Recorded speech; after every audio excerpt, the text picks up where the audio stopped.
Bien, pues buenos días o buenas tardes, depende de la hora de la comida. La clase de hoy de estética es sobre polifonía tradicional, folclórica, pero sobre un tipo especial de polifonía. Es decir,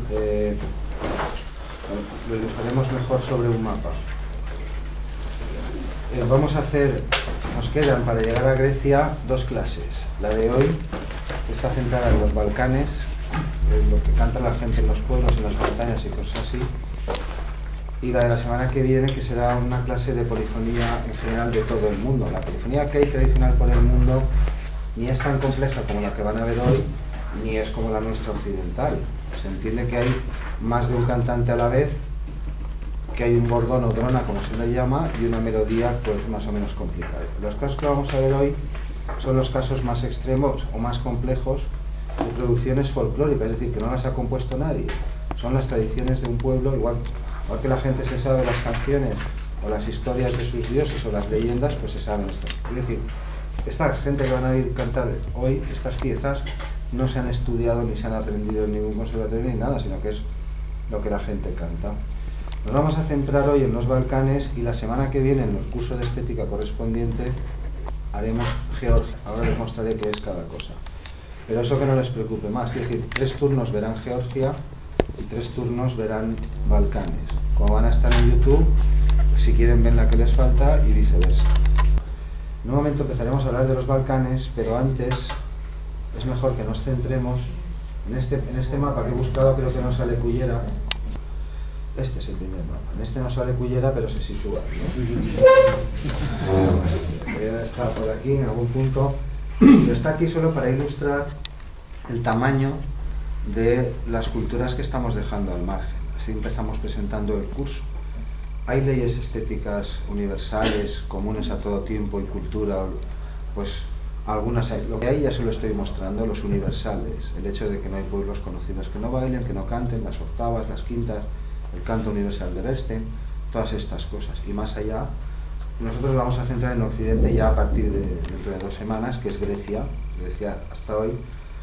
Pero he traído esto aquí para que se tenga en cuenta de la magnitud de lo que estamos diciendo. Esto es Rusia.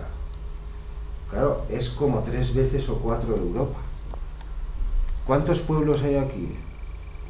Es decir, todos no son rusos, ni cosacos, que hay de todo, sobre todo en estas zonas que limitan con Oriente o con el Islam.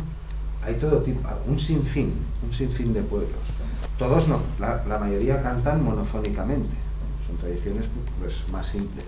Pero en algunos puntos concretos que ahora ilustraré, hay un tipo de polifonía folclórica muy complejo, a 3 voces, incluso a 4 en algunos puntos. Si miran China y Kazajistán y lo suman, pues fíjate, solo esto será más grande que Norteamérica, no sé si que las 2 Américas juntas.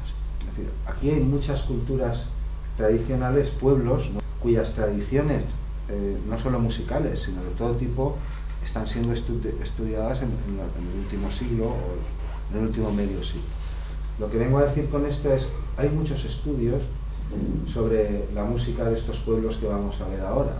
Normalmente son cadenas montañosas aisladas, donde hay polifonía compleja, es decir, lugares o puntos donde las migraciones y las guerras y todo este tipo de cosas normalmente no afectan.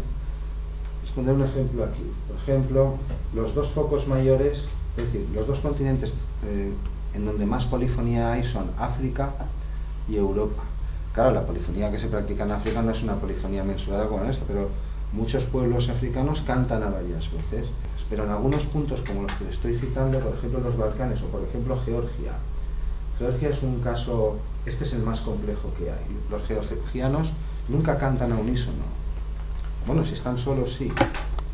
Si estamos, claro, estás tú solo, tú cantas, ellos cantan pero si hay varias, si tú le preguntas a un georgiano o a un macedonio, algunos que veremos ahora de los Balcanes, le pides que cante a solo o a unísono, dice que no puede porque estas canciones tradicionales están construidas de tal forma que dice, no puedo, a menos que corte mi voz o la quiebre o deje de cantar.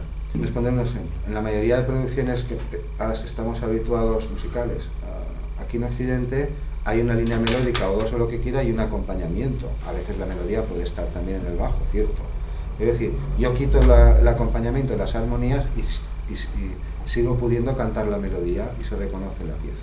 Pero aquí esto no siempre ocurre así. En Georgia no se canta a solo, salvo que uno esté solo. Esta es la tradición. ¿Qué pasa en Georgia, por ejemplo? Pues que es una región muy aislada, es decir, tiene montañas muy altas, buena parte del país está a más de 4.000 metros de altura. Y en buena parte de Georgia, durante casi la mitad del año, solo se puede llegar en helicóptero. Estoy hablando de las zonas más remotas. Ahí es donde se conservan estas polifonías que van a escuchar hoy. Tiene el Mar Negro aquí, el Mar Caspio aquí y cadenas montañosas allí. Es decir, durante la historia hay migraciones, hay ejércitos, hay guerra, hay de todo. No es que vayamos todos en procesión ahí 10.000 tíos emigrando, esto ocurre a veces, ¿no? A lo mejor es un flujo continuo, por generaciones, las poblaciones se van mezclando, unos imperios o unos pueblos someten a otros, cambian sus costumbres, etc. Donde esto no suele ocurrir, o ocurre en menor grado, es en lugares como Georgia o, por ejemplo, aquí. Aquí hay lo que llamamos Euskadi, el País Vasco, el vasco y la lengua de Georgia y el idioma georgiano son dos idiomas muy arcaicos, anteriores al preindoeuropeo. No tienen que ver directamente, pero conservan raíces comunes. Es decir, hay palabras y raíces muy arcaicas, no estamos hablando de 1.000.000 de años, los tiempos de la Berroncho y más allá, sino hace 10.000, 15.000, lo que llamamos preindoeuropeo. El indoeuropeo nunca ha sido un pueblo, no ha existido nunca ningún pueblo que hablase indoeuropeo o que podamos llamar cultura indoeuropea. El indoeuropeo es una reconstrucción que hacen los lingüistas a partir de las raíces de los idiomas actuales, pues lo que veíamos con la evolución, el árbol, esto viene de aquí, esto viene de allá, y las leyes de los lingüistas son bastante precisas. Es decir, que las palabras habladas no dejen registro, porque no había sistemas de grabación, no significa que no se puedan reconstruir, se conocen bien cómo evolucionan las consonantes, el texto no es invención ni creación. El indoeuropeo es una realidad, es decir, hace unos cuantos miles de años, muchos de los pueblos o culturas que pululábamos por Europa, hablábamos lenguas que están perdidas, que solo ha sido posible reconstruir sus raíces. Esto es el indoeuropeo. Es decir, nunca ha existido un pueblo llamado indoeuropeo que fueran vikingos que vivieran aquí o que vivieran allá, lo que es un concepto general para designar todas estas culturas.